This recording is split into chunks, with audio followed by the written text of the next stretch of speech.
आपका बाजार जो है मुझे उतना अच्छा नहीं लग रहा है, या कम से कम बहुत सारे निवेशकों को तो थोड़ा सा परेशान कर रहा है। आप कैसा देख रहे हैं, परेशान होना चाहिए कि नहीं होना चाहिए? नहीं सर, परेशान तो नहीं होना चाहिए। सुबह से बाई मोड पे हूँ सर।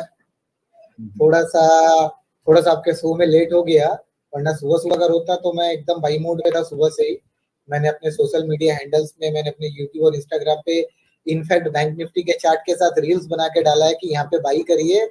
आई थिंक 38,700 के करीब मैंने दिया है। 38,500 के स्टॉप लॉस पे बैंक निफ्टी बाई का। यहाँ पे बाई नहीं करेंगे तो ये अपॉर्चुनिटी लॉस्ट हो जाएगा। एंड बाजार यहाँ से ऑलमोस्ट काफी हद तक रिकवर करना चाहिए, बहुत वाइटल जगह पे है। जैसा कि मैं शुक्रवार को आपको बोल रहा था कि मैं सपोर्ट जोन्स के लिए वेट कर रहा था शुक्रवार को, बट मैंने आपको ये भी बोला था कि शुक्रवार का क्लोजिंग देखेंगे और मंडे को मैं ओपनिंग देखूंगा। एंड मेरे को 38,500 का ये जो सपोर्ट जोन है, इस पे बैंक निफ्टी मिल गया इसके करीब में। एंड यहाँ से छोटे टाइम फ्रेम में 15 मिनट के टाइम फ्रेम में इसने एक रिवर्सल कैंडल बनाया and we are on to it. तो ये मेरे को लगता है कि इस लो के हिसाब से एंट्री करना बहुत अच्छा रहेगा। एंड मेरे को लगता है कि रिकवरी पकड़ेगा भी थोड़ा देर में। निफ्टी 17,280 17,350 तक एक निफ्टी का टारगेट बनेगा 2-3 दिन के अंदर में। और बैंक निफ्टी वापस 40,000 के करीब एक बार जाता लग रहा है। तो ये सपोर्ट जोन बहुत वाइटल है। दर्शकों को मैं यही बोलूंगा कि पैनिक मत करिए।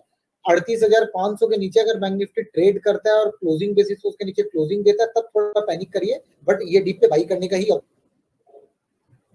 भी हो सकता है कि थोड़ा अच्छा रिकवरी मिल जाए आने वाले 2-3 दिनों में। तो ये कह रहे हैं आपको एलेक्स इतना चिंता करने का बात नहीं है। आप गाल पे ऐसे हाथ रख के मत बैठिए। नहीं, मेरी चिंता तो वो वाला जो है ना कि वो क्यों परेशान है, तो वो शहर के हालातों से परेशान हो। मेरा अपने नहीं है, क्योंकि मेरा कोई ना ट्रेड है ना इन्वेस्टमेंट है। मेरा जो कुछ ट्रेड और इन्वेस्टमेंट है वो आपके सामने जो स्क्रीन पर दिख रहा है वो ये है जो उसको कहते हैं फाउंडर इंडिया। तो मेरे पास सिर्फ ये है, इसी में सारा निवेश है। तो इसलिए मुझे उस चार्ट से पर्सनली कोई दिक्कत नहीं होती, और इसीलिए मैं उसको बहुत ही न्यूट्रल तरीके से सबकी बातचीत सबसे एलेक्स जी देखिए, जो बढ़िया मजे का चीज होता है ना, आप देखिए मैं लास्ट 2 हफ्ते से बोल रहा हूँ कि सारे सेक्टर को छोड़ दीजिए, आईटी सेक्टर में पोजीशन बनाइए।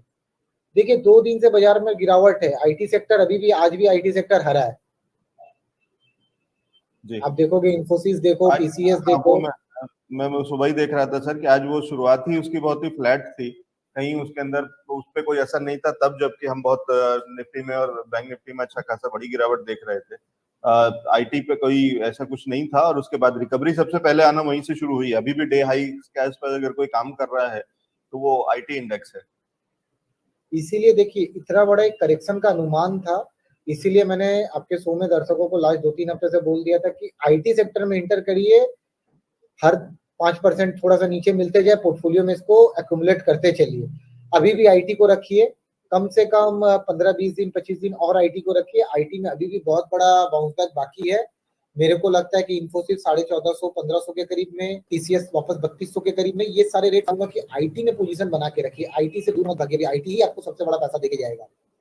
और सीधी सीधी बात है सर, वॉरेन बफेट को फॉलो करता हूँ, buy when everyone is fearful, sell when everyone is greedy. तो अभी सब डरे हुए हैं कि बाजार में रिसेशन आ जाएगा, बाजार और खराब हो जाएगा, बाजार और गिर जाएगा। तो ये टाइम है चेरी पिकिंग का। ठीक है, पूरा पैसा एक साथ डिप्लॉय मत करिए, थोड़ा थोड़ा करके डिप्लॉय करिए, बट अच्छे अच्छे काउंटर्स को लेते चलिए। जी विकास जी, आप बैंक निफ्टी में आप कह रहे थे सुबह आप शायद बाई करा रहे थे। एक सवाल जो कि एनालिस्ट भी है हमारे साथ में, पंकज रंजन जी, शायद उन्हीं की तरफ से है, और वो पूछ रहे हैं आपकी राय क्या है बैंक निफ्टी पे, ओवरऑल व्यू और स्ट्रेटजी और लेवल्स का। देखिए ओवरऑल व्यू अभी फिलहाल के लिए जो मेरा ओवरऑल व्यू है बैंक निफ्टी में 38,500 को यह डिफेंड कर गया है। तो मैं जब सुबह 38,700 के करीब मैंने जब एंट्री दिया है, 38,500 के हिसाब से दिया है। और ये लेवल्स भी है और ये बहुत वाइटल लेवल्स भी है। अगर आप लोग इसको थोड़ा सा टाइम फ्रेम बड़ा करोगे, आप थोड़ा सा बैंक निफ्टी का वीकली चार्ट पे जाओगे, तो आप वीकली चार्ट अगर आप बैंक निफ्टी का खोलोगे तो आपको ये लेवल्स दिखेंगे। तो क्या होता है कि मैं इसीलिए बैंक निफ्टी के लिए थोड़ा सा मैं वेट करता हूँ।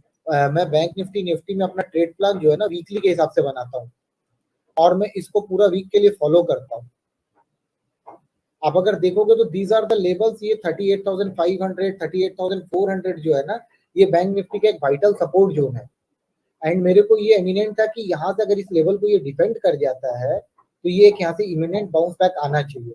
तो फॉर दैट रीजन जब ये 544 का लो करके फ्यूचर में जब इसने रिट्रेस किया और मेरे को छोटे टाइम फ्रेम में वापस से इसमें एक मेरे को थोड़ा रिवर्सल दिखा, then we had entered at 38,700 level और हमने 500 का स्टॉप लॉस रखा। तो ये चीज है सर, ठीक है।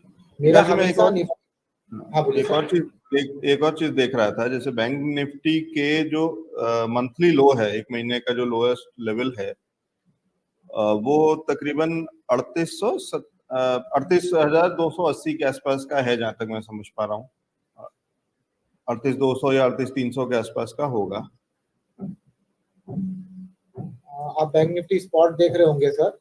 हाँ, मैं स्पॉट देख रहा हूँ, और कहने का मतलब ये है कि हम निफ्टी के अंदर में तो मंथ का लो तोड़ चुके हैं, हम मंथली लो के नीचे काम कर रहे हैं और वापस से उसको अभी, लेकिन अभी भी नीचे ही है, जो रिकवरी भी आई है तब भी नहीं हम उतना और वाला, लेकिन बैंक निफ्टी उससे काफी ऊपर है। तो अगर हम मतलब वो रेजिस्टेंस दिखा रहा है, वो पूरे महीने के लेवल पे भी दिखा रहा है, अगर हम उसको भी देखते हैं 30 मिनट का भी चार्ट देखते हैं ना, तो भी आप देखिए तो वो कहीं पे भी अभी वो वाले लेवल जो 38,200 38,300 का जो लो स्पॉट में जो उसने लगाया था बैंक निफ्टी ने, उसके आसपास भी नहीं गया। आज का भी जो लो है वो 38,500 492 ही है, मतलब 38,500 है मोटा मोटी, अगर राउंड फिगर की बात करें तो वो अभी भी वहां से 200-300 पॉइंट ऊपर ही रहा है तब भी, जबकि निफ्टी के अंदर में हम उसके अच्छा खासा नीचे काम कर रहे हैं। जब नीचे गए तो थे ही थे, अभी भी हम नीचे ही हैं। तो मतलब वो जो वीकनेस और स्ट्रेंथ की अगर मैं कंपैरिजन करूं निफ्टी और बैंक निफ्टी में, तो उसमें दिख रहा है कि बैंक निफ्टी कहीं ना कहीं स्ट्रेंथ है और निफ्टी से कहीं ज्यादा स्ट्रेंथ दिखा रहा है। हाँ सर, एक्चुअली प्रॉब्लम क्या होता है ना सर, निफ्टी में बहुत सारे सेक्टर्स का मिश्रण है। आप आईटी देखोगे, एफएमसीजी देखोगे, हर कुछ निफ्टी में, क्योंकि बैंक निफ्टी को अल्टीमेटली मूव कराने वाला सिर्फ बैंकिंग सेक्टर है। उसमें भी 4 प्राइवेट बैंकों का वेटेज सबसे ज्यादा है, एचडीएफसी, एक्सिस, आईसीआईसीआई तक, और जबकि निफ्टी को देखने के लिए आपको रिलायंस से लेके टीसीएस से लेके हर किसी को देखना पड़ता है। तो इसीलिए मैं बोला ना कि मैं वीकली में जब इसको प्लान करता हूँ ना सर, मैं जब वीकली में प्लान करता हूँ तो मैं इसको बहुत सारी चीजों को, पैरामीटर्स को चेक करता हूँ, एंड मैं कोशिश करता हूँ कि जो वीकली जो मैं प्लान आउट करता हूँ इसके हिसाब से मैं कोशिश करता हूँ कि मेरे को एक्यूरेट जो सपोर्ट जोन है या रेजिस्टेंस जोन है मैं उसको प्ले करूँ। तो ये मेरा था कि 38,500 मेरे लिए एक एक्यूरेट जोन आ रहा था कि यहाँ से बैंक निफ्टी अगर इस जगह को सस्टेन कर जाता है तो बैंक निफ्टी में एक अच्छा उछाल आएगा और ये उछाल बनना चाहिए। तो इसीलिए मैं वेट किया, सुबह एक बार बना, सुबह एक बार लो करके ऊपर 39,200 के करीब जाके वहां से वापस रिट्रेस करके जब इसने इस जोन्स को सपोर्ट को मान के वहां से एक रिवर्सल कैंडल दिया ना, देन आई वाज कन्विंस्ड कि ये बाउंस है और ये बाउंस सस्टेन करना चाहिए और बाजार ऊपर जाना चाहिए। मैंने अपने सारे सब्सक्राइबर्स को और सबको दिया, और मैंने इनफैक्ट इस बार सोशल मीडिया पे भी डाला कि आप लोग बाई करो इसको।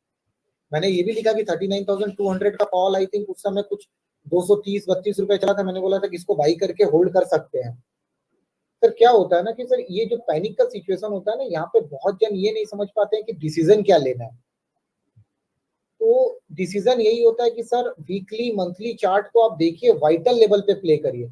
अब जैसा मैं आपको एक चीज दिखाता हूँ सर, आपको मैं अगर रुकिए, मेरा इधर स्क्रीन शेयर करता हूँ मैं,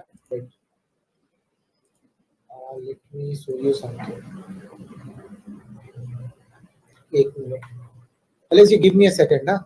जी जी, आपको एक बार अपने स्क्रीन शेयर करके एक चीज दर्शकों को दिखाना चाहता हूँ, जो चीज बहुत ही इंपॉर्टेंट भी है और जो चीज मतलब ये किसी न कोई तरीके से आपको फायदा भी देके जाएगा, जो दर्शक देखना चाहते हैं या कुछ काम का चीज रहेगा। देखिए सर, ये निफ्टी का डेली चार्ट है, ठीक है। अगर आप यहाँ पे देखोगे ना, निफ्टी में एक ये डाइवर्जेंस बना था डेली चार्ट में। निफ्टी में आप एमएससीडी, जो लोग एमएससीडी को फॉलो करते हैं या आरएसआई को भी फॉलो करते हैं ना, उन लोग ये देखेंगे कि प्राइस ने, देखिए प्रीवियस टॉप जो 17 अगस्त का टॉप था अराउंड 17,992, ये फ्यूचर निफ्टी है, ठीक है। एंड यहाँ से 18,123, ये जो प्राइस को इसने ब्रेक किया, एक नया हाई बना है, बट आरएसआई एंड एमएससीडी में एक डाइवर्जेंस था। तो इसीलिए इतना बड़ा एस्केलेटेड फॉल आया। अब मैं यहाँ पे इसलिए कॉशियस हूँ, ये देखिए इट्स अ 200 EMA जो मैं फॉलो करता हूँ ना, 200 EMA के पास ही आ गया। मैं मंदी करूंगा जब ये 200 EMA के नीचे जाएगा, जिस प्लेस इसके नीचे जाता है ना, देन आई विल थिंक कि मेरे को थोड़ा मंदी का ट्रेड लेना है। अब जैसे यही चीज मैं आपको बैंक निफ्टी में भी दिखाता हूँ। See there was a divergence in Bank Nifty, और यहाँ पे तो बना हुआ ही है कि अब आप देख रहे हैं वीकली जब प्लान करता हूँ ना, देखिए मैं यहाँ पे इतने सारे लेवल्स अपना चेंजिंग क्वालिटी के हिसाब से, प्राइस एक्शन के हिसाब से, वीकली मंथली हर टाइम फ्रेम के हिसाब से मैं अपने एक लेवल मार्क करके रखता हूँ। तो अब मेरे को बाउंस में लगता है कि 39,300 पे जाके एक बार अटकना चाहिए बैंक निफ्टी। मैं इस लेवल पे कॉशियस होऊंगा 39,300 के करीब। अब अगर इसको क्रॉस कर जाता है तो दे विल थिंक कि मेरे को 40,000 के लिए जाना है कि नहीं जाना है, बट मेरे को 39,300 का जोन बहुत वाइटली देखना है। तो ये चीज है सर, मतलब ये मैं ये दिखाना चाहता हूँ कि आप अगर वीकली प्लान करते हो ना, अगर आप एक ट्रेड को सेटअप को प्लान करते हो ना, तो आपको पैसा बनता ही बनता है। तो आई थिंक ये मैं कुछ क्वेरी को रिजॉल्व कर पाया हूँ दर्शकों को कि कैसे मतलब टॉप पे आपको बियरिश ट्रेड मतलब लॉन्ग से बचना है एंड कॉशियस होना, और कहाँ आपको लॉन्ग करना है। ठीक है। अच्छा, इसमें अगर मैं ये भी पूछने की कोशिश करूंगा सर कि आज के टारगेट्स निफ्टी में क्या देखते हैं? तो सर निफ्टी में रुकिए मैं क्विकली आपको बताता हूँ। मैं अगर निफ्टी में थोड़ा सा शॉर्टर टाइम पे अच्छी रिकवरी आ रही है और मतलब अब अपने डे हाइज की तरफ जाने की कोशिश तो करता हुआ दिख रहा है बाजार। आज के सारे नुकसान जो है वो काफी हद तक जो बड़े नुकसान थे उनको कम करके अब 1% की ही गिरावट रह गई है, खाली 170 पॉइंट। मैं फिलहाल अभी एक्सपेक्ट कर रहा हूँ कि निफ्टी में एक बार ये निफ्टी 17,200 से 250 के करीब एक बार अटक सकता है। मतलब अटक सकता है मतलब ये नहीं कि वहां से ये गिर जाएगा, बट वहां पे ये थोड़ा अटक सकता है। तो यहाँ पे मेरा ट्रेड प्लान क्या होगा कि मैं ट्रेलिंग चलाऊंगा। मेरा ट्रेलिंग अब रहेगा निफ्टी में 17,100 का, अगर और बैंक निफ्टी में मेरा ट्रेलिंग चला जाएगा 38,700 का। मेरे कॉस्ट टू कॉस्ट का ट्रेलिंग चला जाएगा अभी फिलहाल। थोड़ा जैसे जैसा भी 100 पॉइंट बढ़ते जाएगा हम लोग ट्रेलिंग स्टॉप लॉस बढ़ाते हैं, बट क्योंकि इतना ओवरसोल्ड है तो ये रेजिस्टेंस पे कौन सा रेजिस्टेंस से रिट्रेस करेगा ये देखना जरूरी है। बट निफ्टी में अभी जो रेजिस्टेंस जोन है 17,200 से 250 है। अब अगर 17,250 को डिसाइसिवली ब्रेक कर जाता है और 15 मिनट उसके ऊपर सस्टेन कर जाता है तो ये सीधा 17,500 की तरफ दौड़ेगा। करंट लेवल्स पे मुझे निफ्टी में बाय करना चाहिए कि सेल करना चाहिए? सर करंट लेवल पे अभी आपको कुछ नहीं लेना चाहिए, थोड़ा सा रिट्रेस करता है 17,000, अगर 17,120 130 के करीब मिलता है तो 17,100 के नीचे का स्टॉप लॉस डाल के लॉन्ग करिए। और अगर आप फ्रेश लॉन्ग करना चाहते हैं तो उस लेवल पे करिए, नहीं तो 250 के ऊपर जाए तब अब आप लॉन्ग करिए, बिकॉज सुबह वाला जो एक रिस्क टू रिवॉर्ड रेशियो है ना वो आप मिस कर गए अभी। ठीक है। और यही अगर मैं बैंक निफ्टी में पूछूं तो वहां पे भी अभी मुझे थोड़ा रुकना होगा बाइंग के लिए, या बैंक निफ्टी में मैंने आपको बैंक निफ्टी का चार्ट दिखाया कि मैं 39,200 से 300 के बीच का जो एक लेवल है वहां पे एक माइनर रेजिस्टेंस देख पा रहा हूँ। तो हो सकता है जो मैंने 700 पे लिया है मैं वो प्रॉफिट वहां पे बुक कर लूं 39,200 300 पे, अगर इस माइनर रेजिस्टेंस पे अटकता है बाजार तो अब अगर हम लोगों को बाई करना है फ्रेश, अगर आपको एंट्री करना है तो बैंक निफ्टी में या तो रिट्रेस करके ये वापस 500 के सपोर्ट जोन के करीब आए, 600 700 के करीब आए, तब वहां पे आप लीजिए तो रिस्क रिवॉर्ड रेशियो अच्छा रहेगा, या लेट इट क्रॉस 39,300, उसके बाद 15 मिनट सस्टेन करता है तो 39,000 के नीचे का स्टॉप लॉस डाल के फिर लीजिए तो आपका रिस्क टू रिवॉर्ड रेशियो अच्छा रहेगा। ठीक है, तो या तो थोड़ा नीचे मिले तब लें, और या फिर वो कंफर्टेबली उस लेवल को ब्रेक करके, यानी आज का जो हाईज है उसके वापस उसको 39,230 का हाई है उसके ऊपर कह रहे हैं 39,300 के आसपास सस्टेन करता है, वहां पे रुकता है तो फिर वहां पे वो भी बाइंग की अपॉर्चुनिटी होगी, क्योंकि वहां से फिर और आगे का मोमेंटम जारी रह सकता है। अभी स्टीप फॉल हुआ है, स्टीप फॉल के बाद में एक बाउंस बैक हुआ है। अब ये बाउंस बैक या तो सस्टेन करे ऊपर की तरफ तो खरीदारी करेंगे, या फिर वापस से ये बाउंस बैक, वो बॉल जब गिरती है तपक खाती है और फिर वापस से वो वाली चीज है कि अगर वापस से ये नीचे आता है तो फिर आप एंट्री कर सकते हैं या फिर थोड़ा ऊपर कर सकते हैं। ये इसको वैसे समझ करके चलें कि जो खरीदने का समय था वो और थोड़ा पहले था, नीचे के लेवल्स पे था, और या फिर अब थोड़ी देर बाद मिलेगा, मतलब ऊपर या नीचे कहीं मिलेगा। अब हम बीच में आ गए उस रेंज के जहाँ पे कि शायद अभी जी मैं कोशिश करूंगा नेक्स्ट वीक से जो मैं अपने इंडेक्स का जो लेवल्स का प्लान बनाता हूँ मैं उसका पीपीटी या मैं उसका एक स्क्रीनशॉट आपको शेयर कर दूंगा, ताकि आप सुबह एक बार इसको अपने शो में दिखा दे ताकि दर्शकों को एक लेवल मिल जाए पूरा वीक का। तो ये मैं कोशिश करूंगा कि आपको मंडे सुबह मॉर्निंग 9 बजे के पहले आपको मैं दे दूं। ठीक है धन्यवाद।